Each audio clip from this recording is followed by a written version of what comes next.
los lugares sagrados registrados en el canto, en el rezo, en la ceremonia, en el tejido, en el bordado, donde están divididos, donde resaltan divinos colores de la cosmogonía birrárica. Así está construido el pueblo birrárico, así va la historia que expresa el sentir del pueblo. En este sentido emerge la palabra sabia, la que es capaz de comunicarse con las deidades de la naturaleza y con el hombre, donde las divinidades están fuertemente relacionados con los elementos de la tierra. ¿Qué podemos decir actualmente del pueblo birrárica? En estos tiempos, sin duda, desde luego, seguir remarcando los lugares sagrados. Por ejemplo, Viricuta, región de arriba, es uno de los espacios más sagrados reconocidos por los birraritarios, donde surgió nuestro Padre Sol. Es el confín último de las divinidades creadoras del mundo, conocido como el lugar del saber milenario ancestral, cuna de ofrendas, de rezos y de cantos, que alimenta la palabra verdadera del Maracán. Ese espacio que aguarda el tiempo, la tierra, el fuego, el agua y el aire, que son patrimonio inmaterial de los birraritarios. Los pueblos originarios reconocen sus espacios milenarios, su espacio físico y su espacio espiritual. Ambos espacios hacen la vida de los seres de la tierra. Aunque el tiempo sigue su marcha, el lugar se queda por anuncio de la naturaleza. La naturaleza, la única capaz de darse a sí mismo la existencia, siendo ella misma la que es pura y la más natural del orbe y fiel a los seres vivos de la tierra. Así los datos ancestrales nos remiten a una época, a una etapa de nuestra era, que nos ayuda a precisar que de ahí ha surgido el legítimo birrárico, lo que nos indica que hay un pasado ancestral, un pasado que aún cantan los ancianos, utilizando la palabra como medio principal para repetir el canto en cada ceremonia. De la misma manera que la aprenden, la transmiten a los niños. Estamos hablando de huellas imborrables marcadas profundamente en el espacio legado de nuestros antepasados y que aún se marcan cuando caminamos por los lugares sagrados. Allí, los seres vivientes del lugar se fortalecen con las ceremonias y velan siempre que nuestro destino vaya por buen camino. A estas alturas es lamentable hablar de un desconocimiento a las razones que asisten a los indígenas en defensa de su espacio intangible, que han cuidado y han alimentado con sus rezos por miles de años. Es lamentable no se entienda la palabra que entregamos a Tatebarí, nuestro bisabuelo fuego, dueño de la sabiduría de nuestros ancestros. Es lamentable que no escuchen las palabras profundas encontradas en la naturaleza. Es triste saber que se prefiera la utilización de los recursos naturales para uso comercial, que acaban paulatinamente con la naturaleza, afectando la vida de los seres vivos y de la misma naturaleza. Es triste saber que se hagan trabajos en la tierra y debajo de la tierra que acaban con la raíz de nuestro pasado. Ya no se tiene la sensibilidad para hablar con Tatey Urianaca, nuestra madre tierra. Los trabajos bajo tierra son cada vez más destructivos, que aleja al hombre de su pasado y de su origen. Los ancianos birraritari claman por la salud de sus espacios sagrados, claman porque haya vida y respeto a sus espacios reconocidos por miles de años, claman porque los hombres vivan fuertes, sanos, sensibles con la tierra.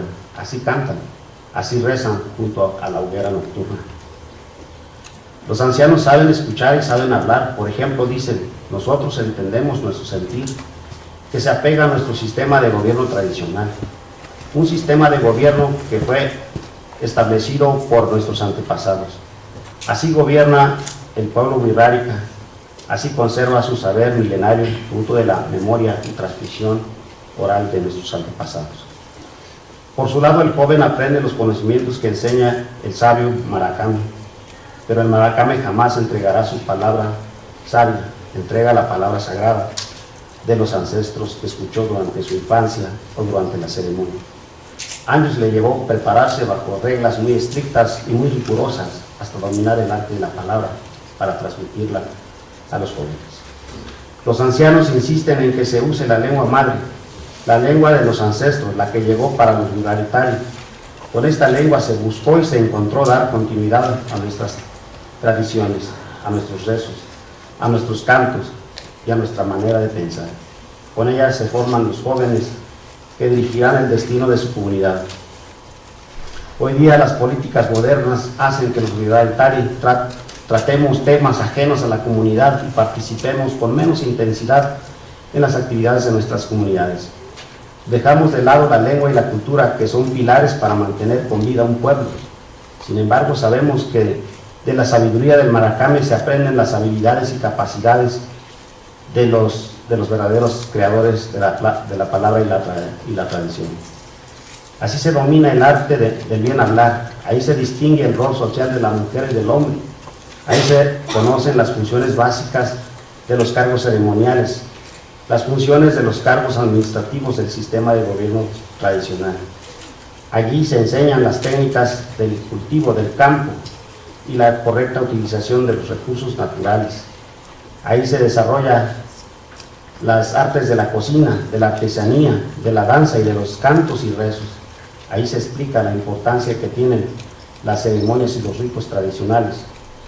Ahí mismo se enseñan las técnicas curativas milenarias a base de medicina natural y se explica el calendario wixárika. Ahí se enseña a visitar los lugares sagrados. Se cuenta la historia verdadera de los Vidaritari basado en el saber de los ancianos, quienes poseen sabiduría profunda. Ahí se explican los nombres propios cuyo origen se remonta a la construcción del pueblo wixárika y la aparición del primer hombre wixárika. Sabemos, por tanto, que algunos pueblos indígenas de nuestro país y de América ya no hablan su lengua, no porque no quieran hablar, sino porque ha sido muy severa la exigencia del español, aplastando y desprestigiando el uso de la lengua materna. Esto conlleva preferir el uso obligado del castellano. Debemos escuchar la palabra suprema del cabitero, anciano consejero que dirige el rumbo del pueblo. También escuchar al Maracame, guía principal de las ceremonias, el que evita que mueran las fiestas y el que vela por la salud de nuestra madre naturaleza. Sabemos que la palabra de nuestros ancestros pesa y pesa más cuando no cumplimos con las actividades dedicadas a las divinidades. Si no cumplimos, corremos el riesgo de acabar más rápidamente con nuestra identidad. ¿A qué otro lugar iremos si nuestro camino ha sido indicado por nuestros ancestros? Tenemos que encauzar nuestros compromisos con la naturaleza. Tenemos que sentir la cercanía de nuestros antepasados. Así dicen los que cantan y los que rezan. Así es el saber y el espíritu del wixárika. Así mantiene vivos sus divinidades, sus raíces, y así se comunica a través de sus cantos. Los pasos de nuestros antepasados son ahora nuestros pasos, los que conducen a los lugares sagrados, a las fiestas, a la casa del venado, siempre a través de la palabra. Sabemos que existen pueblos y sabemos que las habitan personas, pero no sabemos con precisión cómo se fundaron y por qué tuvo que ser ese lugar. No sabemos quiénes los habitaron primero. Lo que sí sabemos que es la morada de los ancestros que están en la naturaleza y que ahora habitan los pueblos originarios. De este modo, los ancestros hablan y se comunican con los seres divinos que moran en diferentes puntos cardinales. Aquí me voy a saltar un pedazo para no robarles mucho tiempo.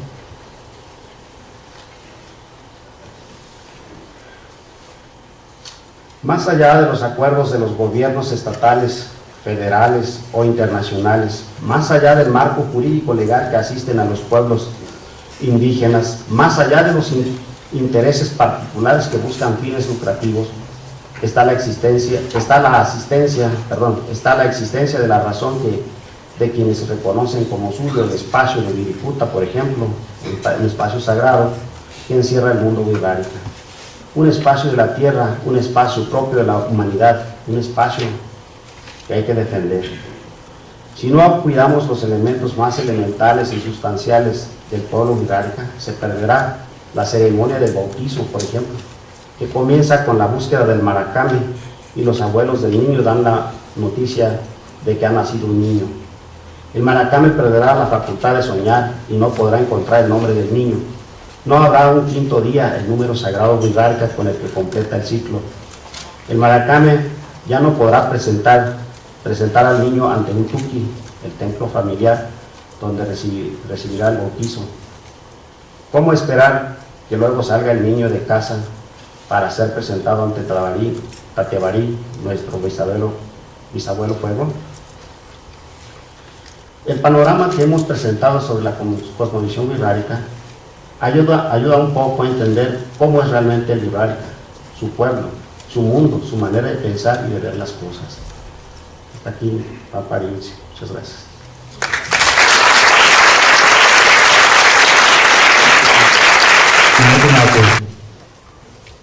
Teni Vesca Te Yura Nakane Umama Rakane Waritska Bambika Tau Kitsiama Teu Karima Hacheliame Natayikata Tatete Machiel. Muy buenas tardes, hijos de nuestra madre maíz y de la madre de tierra, y reciban un saludo de nuestros mayores, que son los maracames de la región wixárika. Pues antes que nada agradecer el espacio, y por parte pues de los organizadores, yo quiero aterrizar más un poquito de las problemáticas que enfrentamos en la región wixárika. Por ahí el compañero antecedió parte pues de la cultura wixárika y de su cosmovisión, de todo su origen como del pueblo wixárika. Por allí también comentaban los compañeros exponentes pues que efectivamente ha sido un proceso muy largo, ¿no? Una historia larga de la existencia de los pueblos. En el caso del pueblo wixárika, pues desde antes de la conquista española ha existido, y que actualmente pues sigue con su resistencia, ¿no? Y entonces, por un lado nosotros hemos catalogado, ¿no?, como 3 etapas, ¿no?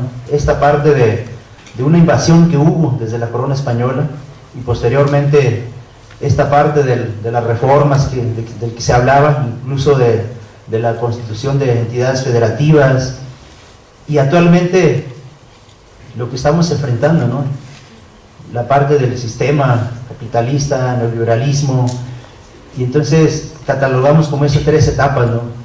Sin embargo, la resistencia del pueblo wixárika ha sido esta parte, por dar su forma de vida desde su estructura organizativa, política, cultural. Comentarles que en la región wixárika tenemos 3 tipos de autoridades, ¿no? Lo tradicional, que tiene que ver mucho esta parte pues de los centros ceremoniales, y que están encabezados pues por diferentes actores, en este caso el presidente jicarero, que se llaman Euriko Ejate y Tzaurirka, que son los cantadores pues que también vigilan los centros ceremoniales. Digamos, esta representatividad es la más básica pues para la región. Las autoridades máximas de la región serían estas autoridades, ¿no? Y que también civilmente son reconocidos, como es el Tatuán, el gobernador tradicional, y que en conjunto hay una coordinación. También tenemos a jueces que también forman parte de las autoridades civiles, y que los jueces más que nada fungen pues al interior de las comunidades y poblados dentro de la región wixárika, y que tienen que ver ya más de problemas internos, ¿no? Desde riña, desde robo de animales, ¿no?, abigeato, problemas internos que tienen que ver en la región, ¿no? Y también otra personalidad, que es la autoridad agraria, y que más bien ya esta parte surge en esta parte que mencionaba de la segunda etapa de las reformas que hubo, ¿no?, del nuevo constituyente, de que surgen 3 modalidades, ¿no?, la pequeña propiedad ejidal, comunal, y los pequeños propietarios, ¿no? Entonces, a partir de esta reforma surgen los comisariados ejidales, comunales, y actualmente también en las comunidades nos regimos a través de estas autoridades y que tiene que ver ya más de la tenencia de la tierra, ¿no? Quisiera comentar esta parte del pueblo wixárika y su territorio, que tiene que ver desde los centros ceremoniales. Comentaba el compañero que el pueblo wixárika pues se ubica en la Sierra Madre Occidental, dentro del estado de Jalisco, Nayarit, Durango. Sin embargo, tenemos territorio sagrado tanto al interior y al exterior del pueblo wixárika, como ya mencionaba, los 5 lugares sagrados. Actualmente la problemática más fuerte que nos aqueja es el caso de Wirikuta, que se ubica al oriente pues del pueblo wixárika. Wirikuta se ubica pues al norte del estado de San Luis, en varios municipios, ¿no? Entre ellos 14, Villa de la Paz, Villa de Guadalupe, Charcas. Y comentarles que uno de los embates o de las amenazas fuertes no solo ha sido esta parte de las industrias extractivas, ¿no? de las extractivas mineras, sino también tiene que ver de las industrias agroindustriales, jitomateras, que actualmente también están pues de alguna forma afectando nuestro territorio sagrado de Wirikuta. Quisiera aclarar esta parte, ¿por qué decir territorio sagrado de Wirikuta? Que tiene que ver mucho esta parte de lo que ya me antecedió el compañero, de que hay una relación estrecha, fuerte, de nuestra cultura wixárika a nuestro territorio. Es decir, a pesar de que nosotros como pueblo wixárika tenemos la titularidad en la zona de la Sierra Madre Occidental, y no en Wirikuta u otros lugares sagrados, sin embargo, esta parte de la cosmogonía wixárika, por tener un estrecho vínculo fuerte hacia nuestro territorio sagrado, los lugares sagrados, en este caso de Wirikuta, pues se repercute mucho, en este caso en lo jurídico, ¿no? Y que actualmente algunas de las autoridades han reconocido, pues no tendrían por qué consultarse los lugares sagrados, ¿no? Porque son precisamente espacios territoriales que desde tiempos inmemoriales nosotros resguardamos, ¿no? Entonces, creo que esta parte del caso de Wirikuta tiene que ver mucho de la esencia de la vida del pueblo wixárika, es decir, que tenemos nuestro origen en los lugares sagrados, en el caso de Wirikuta, en donde está pues la deidad de Tamascoyumare, nuestro hermano mayor, el Jicuri, que es el venado, y también donde emerge nuestro Padre Sol. Por eso nosotros veneramos año con año este lugar sagrado, y comentarles por qué la lucha pues de defender Wirikuta, precisamente porque hay esa relación fuerte hacia nuestro territorio, cuando hablamos de cultura, cuando hablamos de nuestra cosmovisión wixárika, y que todo esto también tiene sus fundamentos pues en los diferentes instrumentos internacionales, ¿no? Esta parte de la importancia del territorio sagrado de Wirikuta, pues actualmente nos contextualiza pues, ¿no? De que hay un embate fuerte de la presencia de empresas mineras, en este caso canadienses, y que el mismo Estado mexicano dio cabida o dio autorización, en este caso, para la exploración y explotación de minerales en la zona del territorio. Por eso la estrategia de la defensa jurídica, ¿no? que hemos implementado, ¿no? Comentar esta parte de la afectación de la minería e industria, qué tanto perjudica, pues, ¿no? Hasta dónde, cuáles son los impactos, ¿no? Los impactos es que hay un impacto muy fuerte en la zona, que tiene que ver en lo social, es decir, comentaba en su momento que el pueblo wixárika no habita en la zona, pero sin embargo tenemos esos centros ceremoniales, ese lugar sagrado, y que año con año ofrendamos, y por lo tanto pues se tiene que respetar ese proceso espiritual, ¿no? Los ritos y ceremonias que nosotros llevamos a cabo en este lugar sagrado. Y la otra parte, la afectación que tiene que ver en este caso de los habitantes de la zona, de los ejidatarios, y que por lo tanto esto se vuelve un problema social al existir mineras, agroindustrias y tomateras, y comentar que ha sido una desestabilización para nosotros en la zona, porque precisamente Wirikuta de por sí es una zona desértica y que actualmente las empresas agroindustriales con la utilización de bombas, avionetas, expanden las nubes, ¿no? En lugar de que permitan que llueva en la zona, y que tiene que ver esta parte también de que las empresas agroindustriales, el momento de que llueve les pudre los tomates, ¿no? Entonces por lo tanto tienen que utilizar este mecanismo para bombardear y por lo tanto pues expandir las nubes para que ya no llueva. Y esto agranda fuertemente pues la desertificación, ¿no?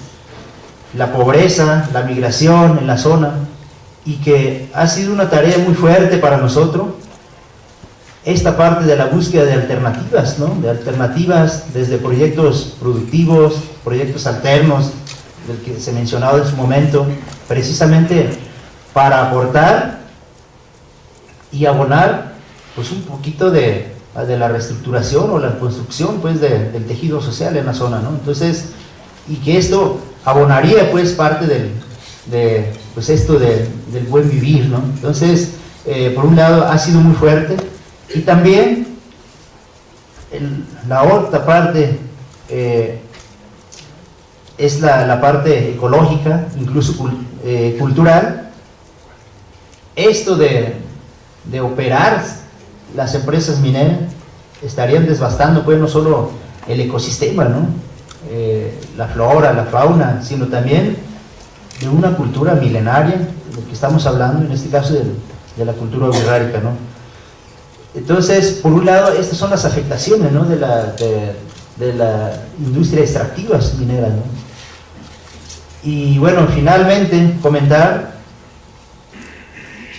que los logros, los avances que hemos tenido en esta lucha de Wirikuta, bueno, por un lado, pues ha sido pues poner en boca de todo esta parte de la lucha, ¿no? de Wirikuta, ¿no? En el ámbito nacional e internacional, y poner incluso el tema en la agenda nacional, ¿no? En la agenda política nacional, que tiene que ver, pues, que también el Estado mexicano es, al final de cuentas, el obligado o el que tiene que intervenir en este asunto en el caso de Wirikuta. Por lo tanto, una de las exigencias que hemos obtenido es que pues, el mismo Estado mexicano ha tratado de cabildear y de poner este territorio sagrado de Wirikuta a nivel internacional, es decir, dentro de la candidatura pues, ante la UNESCO. Nosotros hemos exigido pues, que el territorio sagrado de Wirikuta pues, no merece solamente este espacio territorial, sino que debe tener una protección efectiva y territorial como patrimonio cultural y natural. Sin embargo, el Estado mexicano implementó otra figura que es el patrimonio inmaterial, y que nosotros, para nosotros, dentro de la región, pues lo hemos analizado, que no es la figura idónea, pues, porque precisamente lo inmaterial no protegería toda esta parte desde la flora, la fauna, desde esta parte de las plantas sagradas que tenemos en la región de Wirikuta. Ya no hablemos de territorio sagrado, ¿no? Entonces, el momento de operar una minera, una empresa, pues no se estaría protegiendo esta parte de lo material, ¿no? Podemos tener una figura de patrimonio inmaterial, sin embargo, desde luego que protege el canto, la música, todo eso, el rezo, pero sin embargo, ya no protegería en sí esta parte, ¿no? de la relación estrecha que tenemos nosotros de nuestra cultura hacia el territorio. Y también esta parte hemos logrado para que el Estado mexicano de alguna forma no solamente visibilice el caso de Wirikuta, sino también parte de la protección ha tratado de incorporar al territorio sagrado de Wirikuta como reserva minera nacional. Sin embargo, en Wirikuta podemos decir que siguen intactas las concesiones mineras, ha habido anuncio, por ejemplo, el 24 de mayo de este año, de que Wirikuta ya se había logrado, ya había liberado de concesión minera, ya había pues sí, mucha gente ya había cantado victoria de que Wirikuta había pues quedado libre de amenaza, ¿no? Sin embargo, nosotros tenemos bien documentado, 79 concesiones siguen intactas, más de 98,000 hectáreas sigue concesionada del área natural protegida de Wirikuta, que son las 140,000 hectáreas, y la cual representa el 75% pues, del área natural protegida concesionada, ¿no? Entonces, esta parte, comentarles que la parte de la que se está gestionando y cabildeando es que la Reserva Minera Nacional se está incorporando parte del territorio sagrado de Wirikuta en la parte donde no existe concesiones, es decir, se están dejando libre todas las concesiones que existen en Wirikuta, y la parte libre de amenaza, libre de concesiones, es la que se está incorporando como Reserva Minera Nacional, ¿no? Desde un principio se había comentado que se iban incorporar 45,000 hectáreas, y después mencionaron 70,000 hectáreas, del cual de esas 70,000 hectáreas, 60,000 se está considerando como Reserva Minera Nacional, y 10,000 está fuera del área natural protegida. Bueno, son datos que nos pueden confundir, pues, pero sin embargo, pues la problemática sigue ahí. Y también, recientemente, pues se ha impulsado fuertemente esta parte, y que el gobierno federal también emite esta parte de la reserva, de la biosfera, del área natural protegida de Wirikuta, y que estamos en proceso pues del análisis para pues de alguna forma ver cuáles son los escenarios, ¿no?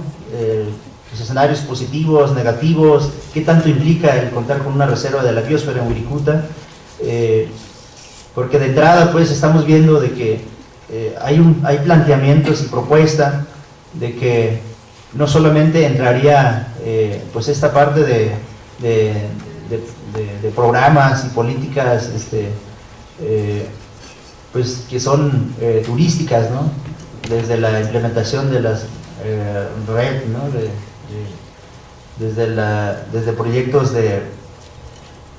pues que tiene que ver de la restauración del medio ambiente, ¿no? La restauración pues del ecosistema, ¿no?